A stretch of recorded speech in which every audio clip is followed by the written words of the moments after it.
Hello everyone. आज हम एक बहुत ही इंपॉर्टेंट प्रॉब्लम को देखने वाले हैं, जिसमें एक प्रॉब्लम तो हमारी ट्रेन से रिलेटेड है, जिसमें हमें find the speed of train, और सेकंड है स्ट्रीम से रिलेटेड। ओके, दोनों ही स्पीड बेस्ड क्वेश्चन है और बहुत ही ज़्यादा इंपॉर्टेंट रोल प्ले करते हैं। सो इस पूरे वीडियो को देखिए और समझिए अच्छे से। आई होप इसके बाद आपको इनमें कोई प्रॉब्लम नहीं होगी। स्टार्ट करते हैं पहले क्वेश्चन से। इसमें क्या लिखा हुआ है देखिए। A train travels 360 km at an uniform speed. If the speed had been 5 km per hour more, it would have taken 1 hour less for the same journey. Find the speed of the train. Okay सबसे पहले हम क्या करेंगे, हम अपनी speed को कुछ assume कर लेंगे। तो लेट द यूनिफॉर्म स्पीड, ये हो गया हमारा x kilometre per hour. Okay, now distance आपको दे ही रखी है 360 kilometre. Speed equal to fly याद रखना है, स्पीड इक्वल टू क्या होता है, ठीक है। तो स्पीड इक्वल टू होता है हमारा डिस्टेंस अपॉन टाइम। ओके, अब देखिए यहाँ पर टाइम को मैं अगर यहाँ ले आता हूँ तो ये हो जाएगा आपका डिस्टेंस अपॉन स्पीड, सभी आप जानते हैं, ठीक है। ये मैंने आपको बेसिक फॉर्मूला बता दिया है। अब कंडीशन पे आते हैं। हमसे क्या बोला है, जो टाइम है, ठीक है, जो न्यू वाला टाइम है वो ओरिजिनल टाइम टी मान लेते हैं उसे, ठीक है, उससे 1 आवर कम लग रहा है। तो कम बोला है तो -1 कर देंगे, और अगर ज्यादा बोलेगा तो +1 कर देंगे, ठीक है। तो जो नया वाला टाइम है स्पीड बढ़ने के बाद, वो ओल्ड वाले टाइम से जो टी था उससे 1 घंटा कम लगेगा, कंडीशन थी। अब टाइम मैंने बता दिया आपको कैसे ओपन होता है, डिस्टेंस अपॉन स्पीड। तो इसको हम डिस्टेंस अपॉन स्पीड में ओपन कर लेते हैं। तो डिस्टेंस कितनी थी, 360 थी। नई वाली स्पीड, नई के अकॉर्डिंग चलना है, ठीक है। तो वो स्पीड क्या थी, x था, उसमें 5 आर ऐड हो गया। ओके, क्योंकि अब स्पीड x+5 है। ओरिजिनल वाला क्या था, डिस्टेंस वही थी और स्पीड x थी, क्योंकि ये यूनिफॉर्म स्पीड आपको क्वेश्चन में दे रखी थी, ठीक है, -1। ओके, नाउ अब इसको सॉल्व कर लेते हैं। इसको सॉल्व करने के लिए आप क्या करें, जो x वाला पार्ट है उसको इधर ले आइए और नंबर वाले पार्ट को इधर ले आइए, जिससे माइनस वाली प्रॉब्लम हटेगी, ठीक है। तो -1 को इधर लाऊंगा तो ये बन जाएगा +1, और इधर 360 अपॉन एक्स के पास ये वाला पार्ट आएगा, तो ये माइनस का हो जाएगा 360 अपॉन x+5। ओके, यहाँ पर आप क्या करेंगे, एलसीएम लेंगे। एलसीएम कैसे लेते हैं, तो जो नंबर यहाँ पे है x, इसकी मल्टीप्लाई करा देंगे हम x+5 से डिनोमिनेटर में और ऊपर न्यूमरेटर में, ठीक है। और यहाँ x+5 है, इसकी हम करा देंगे x से नीचे और x से ऊपर। ओके, तो ये अब ऊपर हो जाएगा 360, ब्रैकेट जरूर बनाए, x+5 माइनस, बीच में माइनस था, 360x, और नीचे एलसीएम हो चुका है x एंड x+5, क्योंकि दोनों के पास सेम आ चुका है। ओके, अब यहाँ से ये डिवाइड से इधर ले जाएंगे, 1 के पास जाके सेम आ जाएगा, बिकॉज 1 से आपका सेम ही नंबर आएगा। अब यहाँ मल्टीप्लाई करते हैं, 360 की x से कराई तो 360x प्लस 360 की 5 से कराई 360 इंटू 5 माइनस 360x, ठीक है। अपॉन में हमने इधर ले आए थे। अब 360x से 360x क्या हो गया, कैंसिल हो गया। अंदर x के x से मल्टीप्लाई कराएंगे x², इधर कराई तो 5x, और इक्वल में इन दोनों की मल्टीप्लाई कराई तो ये आ जाएगा आपका 300। ओके, हम इसको यहाँ ले आते हैं, तो इधर आके हो जाएगा आपका x² plus 5x minus 1800 equal to 0। तो हमारे पास एक फाइनली क्वाड्रेटिक इक्वेशन आ चुकी है। क्वाड्रेटिक इक्वेशन सॉल्व करने के लिए आप इसको फैक्टराइजेशन मेथड से भी कर सकते हैं, क्वाड्रेटिक फॉर्मूला से भी कर सकते हैं। तो हम यहाँ पे क्वाड्रेटिक फॉर्मूला लगा देते हैं, ठीक है। तो क्वाड्रेटिक फॉर्मूला क्या होता है हमारा, क्या होता है, जिसकी भी इक्वेशन होती है उसके इक्वल में लिखते हैं, -b plus minus √b² minus 4ac upon 2a। Okay, a b और c क्या है हमारे, तो a यहाँ पर आप पहले ही लिख लीजिए। a क्या है, x² का कोफिशिएंट a होता है, जो कि आपका कुछ नहीं है तो मतलब 1। b आपका x का कोफिशिएंट होता है जो कि 5, और c जो है आपका लास्ट वाला होता है, वो आपका कांस्टेंट टर्म हो गया 1800, ठीक है। वैल्यू पुट करते हैं, b की वैल्यू है 5 प्लस माइनस 5² माइनस 4a, और c है हमारा 1800 माइनस का अपॉन 2a, ठीक है। ये हो जाएगा -5 प्लस माइनस, ये हो जाएगा 25, माइनस और माइनस मल्टीप्लाई होकर प्लस हो जाएगा, और 18 4 72 होता है, तो 7200 आ गया, और अपॉन में आ गया 2। ओके, आगे सॉल्व करते हैं, तो ये आ जाएगा आपका 7225। ओके, अभी 7225 किसका स्क्वायर रूट होता है तो वो चेक कर लेते हैं। ओके, लॉन्ग डिवीजन मेथड से। तो 8 8 ज़ा 64, यहाँ बचा 12, 12 में से 4 गया 8 आया। नाउ ये दोनों ऐड हो जाते हैं। अब नेक्स्ट आप ये वाला पूरा पेयर लिखते हैं, ठीक है। अब कौन सा नंबर लें जिससे ये नंबर आ जाएगा, तो 5 से करते हैं। तो 5 5 ज़ा 25, 5 6 ज़ा 30 प्लस 2 32, 5 1 ज़ा 5 प्लस 3 8, ठीक है। पूरा कैंसिल हो चुका है और नेक्स्ट नंबर अपने 5 लिया है तो आपका 85 आ गया। तो -5 प्लस माइनस ये 85 का होता है, ठीक है। अब आपके यहाँ पर दो रूट बनेंगे, तो पहला वाला हम प्लस के साथ करते हैं।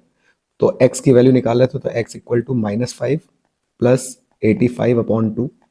माइनस प्लस माइनस होता है तो 85 में से 5 माइनस किया तो 80 आया, डिवाइड किया 2 से तो आ गया 40 किलोमीटर पर आवर। अब सेकंड वाली वैल्यू को सॉल्व करते हैं। यहाँ पे हमें माइनस का 85 लेना पड़ेगा बिकॉज यहाँ पे प्लस माइनस था इसलिए, ठीक है। अब दोनों ही माइनस है तो ऐड होगा, तो माइनस का 90 अपॉन 2 जो कि आपका रहा है -45। बट हमें पता है कि जो वैल्यू है माइनस में नहीं होगी स्पीड कभी, तो ये हम बोल देंगे नॉट पॉसिबल। सो हमारा आंसर क्या हो जाएगा, 40 kilometre per hour. Okay, I hope ये क्लियर होगा। आपको बस ध्यान से इसको करना है, ये क्वेश्चन बहुत ही ज़्यादा इंपॉर्टेंट है, आपकी बुक में भी है, ठीक है। तो इसको बहुत अच्छे से कर लीजिए। क्वेश्चन ओके, नेक्स्ट क्वेश्चन देखिए यहाँ लिखा है a motor boat whose speed is 18 kilometre per hour in still water takes 1 hour more to go 24 kilometer upstream then to return downstream to the same spot. Find the speed of the stream. Okay? अब उससे पहले आप ये concept को समझ लीजिए। जिस question को शुरू करने से पहले हम इसके कॉन्सेप्ट को समझ लेते हैं, ठीक है। तो ये कॉन्सेप्ट बहुत ही इंपॉर्टेंट है। इस कॉन्सेप्ट में होता क्या है, एक बोट है और यहाँ पे ये पानी हो गया, ठीक है। तो जो पानी होगा वाटर, इसको हम बोलेंगे स्ट्रीम, ठीक है। स्ट्रीम बोल लेंगे या फिर करंट, तो ये दो वर्ड से आएगा। स्ट्रीम आ सकता है, करंट आ सकता है, वाटर आ सकता है। ओके, जो बोट की जो स्पीड होगी, speed of boat, okay, boat आ गया, मैन आ गया या कोई भी आ गया, ठीक है। तो उसको आपको हमेशा लेना है x kilometre per hour. Okay, और जो स्पीड ऑफ करंट है वो आप लेंगे y kilometre per hour. Okay, ये बात आपको क्लियर कर लेनी है। अब नाउ एक केस होता है अपस्ट्रीम। अपस्ट्रीम में क्या होता है, जिस साइड बोट जा रही होगी, ओके, उसके अपोजिट वाटर की स्पीड होगी, ठीक है।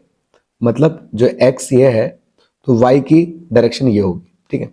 और अपस्ट्रीम जो स्पीड्स होती है, जब आपसे अपस्ट्रीम स्पीड की बात करेगा कोई, तो ये आपका हमेशा माइनस होगा, ठीक है। तो x minus y kilometre per hour. Second case में अगर हमसे डाउन स्ट्रीम बोलता है, तो डाउन स्ट्रीम में क्या होता है, जिस डायरेक्शन में बोट जा रही होगी उसी डायरेक्शन में करंट या वाटर की मतलब डायरेक्शन भी होगी, ठीक है। तो दोनों को यहां पर अगर हमसे कोई कहे कि डाउन स्ट्रीम स्पीड क्या होगी, तो दोनों ऐड हो जाएंगी। ओके, तो इस कॉन्सेप्ट के साथ चलना है कि डाउन स्ट्रीम में ऐड करते हैं और अप स्ट्रीम में माइनस करते हैं। ओके, अब आ जाते हैं क्वेश्चन पे लेने, ठीक है। यहां पे आपसे क्वेश्चन में दे रखा है स्पीड ऑफ मोटर बोट दे रखी है 18 किलोमीटर पर आवर, ठीक है। ये स्टिल वाटर में दे रखी है। अब ये क्या कर रही है बोट, ये 1 hour more to go 24 kilometre upstream then to return downstream in the same spot. मतलब वो 1 घंटा ज्यादा ले रही है अपस्ट्रीम जाने में 24 किलोमीटर डाउनस्ट्रीम से। तो कॉमन सी बात है, जब डायरेक्शन अलग अलग होगी बोट की और पानी की, तो उसको ज़्यादा एफर्ट करना पड़ेगा ना। तो अपस्ट्रीम में हमेशा टाइम ज़्यादा लगेगा अगर आपको डिस्टेंस सेम दे रखी है। तो कंडीशन पे आ जाते हैं। तो जो टाइम है, जो हमारा अपस्ट्रीम टाइम है, मैं क्वेश्चन के अकॉर्डिंग ही बात करूंगा, तो अपस्ट्रीम टाइम 1 hour ज़्यादा है, प्लस मतलब +1 किससे, डाउन स्ट्रीम टाइम से। ओके, मैंने ऐसे लिख दिया। तो upstream time down stream time से 1 घंटा ज़्यादा है। कॉमन सी बात है, मैंने यहाँ से एक बात पकड़ ली टाइम के रिस्पेक्ट में और उसको यहाँ पे लिख दिया। ओके, अब अभी बताया था मैंने टाइम कैसे खुलता है। तो टाइम जो होता है हमारा कैसे खुलता है, distance upon speed.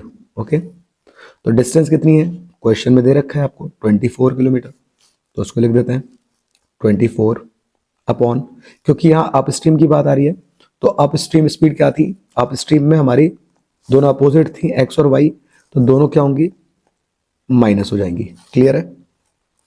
Equal to, फिर डाउन स्ट्रीम की बात आ रही है, डिस्टेंस अपॉन स्पीड यहाँ पे ऐड हो जाएंगी +1।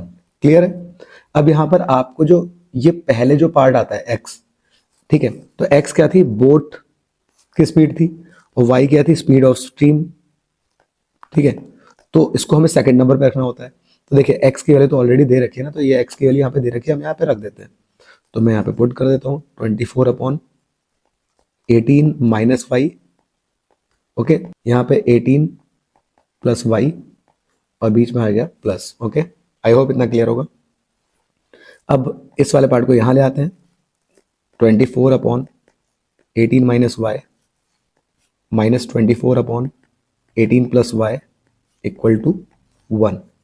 एलसीएम ले लेते हैं, ये हो जाएगा 18 माइनस वाई, तो यहाँ पर 18 प्लस वाई से मल्टीप्लाई करेंगे और ऊपर न्यूमरेटर में भी 18 प्लस वाई से मल्टीप्लाई कर देंगे। इधर 18 माइनस वाई से डिनोमिनेटर में और न्यूमरेटर में मल्टीप्लाई कर देंगे। ठीक है, तो 24 की 18 से हुई मल्टीप्लाई, प्लस 24 की वाई से हुई, फिर बीच में माइनस है, ध्यान रखेंगे तभी ब्रैकेट लगाना होता है। ठीक है, फिर 24 की 18 से होगी तो ये माइनस में आ जाएगा, और नेक्स्ट फिर माइनस की माइनस से होगी तो यहाँ प्लस आ जाएगा। ओके, तो जगह 24 वाई, ध्यान रहे ये माइनस जब बाहर होता है ना तो ब्रैकेट जरूर लगाया करिए किसी भी क्वेश्चन में। और अपॉन में इसका एलसीएम बन चुका है 18 माइनस वाई और 18 प्लस वाई इक्वल में प्लस। ओके, अब देखिए मैंने इसको सॉल्व नहीं किया था तभी तो ये प्लस का और ये माइनस का क्या हो जाएगा, बाद में कटना ही है, तो यहीं पे कैंसिल कर दिया। 24 और 24 प्लस हो जाएंगे तो ये हो जाएगा 48, और इस अपॉन वाले पार्ट को मैं यहाँ डिवाइड से मल्टीप्लाई में ले आता हूँ 1 के पास आके, ये आपका हो जाएगा 18 माइनस वाई और 18 प्लस वाई। 1 को मैंने हटा दिया क्योंकि कोई फर्क नहीं पड़ेगा अगर मैं उसको नहीं भी लिखूँ। ठीक है, अब नाउ ये हो जाएगा हमारा 48 वाई इक्वल टू, यहाँ पे देखिए आपकी एक आइडेंटिटी बन रही है a minus B, A plus B. Okay, same term है और बीच में एक में माइनस एक में प्लस है, तो ये होता है हमारा ए स्क्वायर माइनस बी स्क्वायर। तो मैं यहाँ पे लिख देता हूँ, ए हमारा है 18 तो ए स्क्वायर और बी हमारा है वाई, तो ये हो गया। ओके, नेक्स्ट 18 का स्क्वायर होता है 324 वाई स्क्वायर। अब इसको हम सिंप्लीफाइड स्टैंडर्ड फॉर्म में लिख देते हैं, जो हमारी क्वाड्रेटिक फॉर्म होती है, तो माइनस की जगह इसको प्लस करना है तो इधर लेके आएंगे तो ये हो जाएगा प्लस का, इसको भी इधर लेके आएंगे। ठीक है, उससे पहले वाई वाला टर्म आएगा वाई स्क्वायर के बाद, तो वो तो अपनी जगह पे ही है तो प्लस रहेगा। यहाँ 324 को लाएंगे तो ये माइनस हो जाएगा और इक्वल में आ गया 0। ओके, फिर से हम क्वाड्रेटिक फॉर्मूला यूज कर लेते हैं इसको सॉल्व करने के लिए। तो यहाँ पर a की वैल्यू आपको दिख रही है वाई स्क्वायर का पहला 1, b 48 और c माइनस 324। ओके, फॉर्मूला हमारा होता है जिसके रिस्पेक्ट में बोला है उसी के इक्वल में लिखेंगे। ठीक है, अगर इक्वेशन में मैं स्टार्टिंग में x ही मान के चलता ना तो उसको भी ले सकता था, ऐसा कोई प्रॉब्लम नहीं है, लेकिन आपको समझाना था। तो x और y दो वेरिएबल बता दिए, x की वैल्यू क्वेश्चन में दे रखी है, x और y होती स्पीड से, एक स्पीड दे दी है। ओके, और हमेशा बोट की स्पीड या जो मैन होगा या कोई भी पानी में जो तैर के जा रहा होगा या बोट लेके जा रहा होगा उसी को रख के चलना है। ठीक है, ये बात ध्यान रखना, वो सेकेंडरी स्पीड होगी हमारी वाई वाली। कौन? पानी की स्पीड, स्ट्रीम करंट जब भी आए। ठीक है, बस ये बात बहुत ध्यान से। ओके, क्योंकि बोट का तेज चलना जरूरी है, तभी वो जो अप स्ट्रीम वाली कंडीशन है उसको पार कर पाएगी। ठीक है, आ जाते हैं आगे। तो y equal to minus B plus minus under root B square minus 4ac upon 2a, यहाँ पर वैल्यू रखते हैं -48, यहाँ 48 स्क्वायर माइनस 4a और c की वैल्यू 324 अपॉन 2 इंटू 1। ओके, 48 का स्क्वायर कर लेते हैं तो 38 प्लस माइनस, यह है 2304, माइनस और माइनस हो गया प्लस, इन दोनों की मल्टीप्लाई करते हैं 4 और 324 की, ऐड कर लेते हैं तो हो गया 9 10 3600 अपॉन 2। ठीक है, इसको हमें उस मेथड से करने की जरूरत नहीं, बड़े आराम से हम इसको सॉल्व कर सकते हैं। आपको पता है 36 होता है हमारा 6 का, और 20 को अगर हम बाहर लेके आते हैं 100 समझ लीजिए, 100 को बाहर लाएंगे तो 10 बचेगा, तो 10 इंटू 6 60 हो जाएगा। ओके, अब दो वैल्यूज आ रही हैं फिर से, पहली वैल्यू हम सॉल्व करते हैं प्लस के साथ, तो -48 प्लस 60/2, तो माइनस और प्लस हमेशा माइनस होता है। 60 में से 48 गया, 12 आया, 12 को हम डिवाइड करेंगे 2 से, तो आ गया आपका 6 किलोमीटर पर आवर। और दूसरी वैल्यू को हम सॉल्व कर लेते हैं, तो ये जाएगा -48 -60/2, दोनों ही माइनस हैं तो ऐड होंगे, साइन माइनस का आएगा, तो ये जाएगा हमारा 8, और ये जाएगा 108/2, और सॉल्व किया तो 5 4, वो भी माइनस का। बट ये हमको पता है स्पीड कभी भी नेगेटिव नहीं होती, तो नॉट पॉसिबल। ओके, तो हमारा आंसर आ गया 6 किलोमीटर पर आवर। और मैंने अभी आपको बताया था कि जो y की वैल्यू आएगी वो x से कम होगी, तभी तो हमारी बोट आगे जा पाएगी ना। तो ये हमारा आंसर हो चुका है। आई होप ये क्लियर होगा। आपको ध्यान रखना है कि जब भी आप बोट को तेज रखेंगे, ठीक है, तभी वो आगे जा पाएगी। कौन सी कंडीशन में? अप स्ट्रीम वाली कंडीशन में। अगर इसका आंसर कहीं आपने करा सॉल्व और ये आ जाता ज़्यादा, जैसे 18 दे रखी थी इसकी वैल्यू, ठीक है, अगर मान लीजिए 20 आ जाता, तो इस कंडीशन में जो डाउन स्ट्रीम वाली, जो अप स्ट्रीम वाली कंडीशन थी, तो उसमें आपको 18 -20 करते तो आंसर माइनस में आता ना। तो स्पीड कभी भी माइनस में आती क्या? नहीं ना। तो आप देख के समझ सकते हैं कि आपने वहाँ गलत किया है। आपको इस बात ध्यान रखनी है, ठीक है। तो बोट को हमेशा पहले रखेंगे और इसकी स्पीड को हमेशा पहले रखेंगे, ओके। और सेकंड नंबर पे स्पीड ऑफ स्ट्रीम या current. Okay, thank you so much. ये बहुत ही इंपॉर्टेंट क्वेश्चन थे आपके लिए। आगे और मिलते हैं इंपॉर्टेंट क्वेश्चन के साथ। Thank you, take care.